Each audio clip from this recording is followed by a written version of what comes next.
In the 30-plus years it sat on Douglas Street, not much has changed aesthetically for the Victoria Conference Centre. Built in 1989, and it's basically been that since, with some, obviously regular updates in terms of carpeting and painting and freshening up. But after decades of welcoming tourists and delegates, it's time to think ahead in the future. As part of their 10-year master plan, Destination Greater Victoria is mulling over options on how it could upgrade the conference centre. So our conference centre is too small.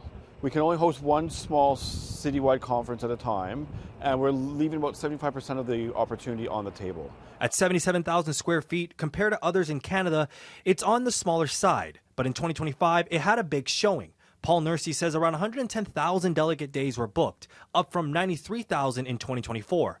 It's a sign to Nursey that the centre needs to expand. We need to be at 200,000 square feet to be a competitive mid-tier capital city. To reach that goal, the group has come up with 3 options. The conference center could stay with minimal upgrades where needed, or it could be completely rebuilt. The third option, however, could transform the Inner Harbour into a multi-purpose hub.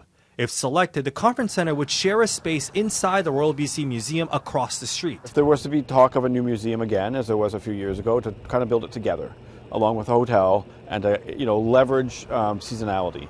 In the off-peak season, the conference center is busy, and in the summer, the museum is busy. So could we use those facilities in a more flexible way, recognizing that there is only ultimately one taxpayer? Finding and building the extra space is just one part of the equation. Another part is how people will get here and where they'll stay. The report says ferry and air travelers are expected to continue increasing annually.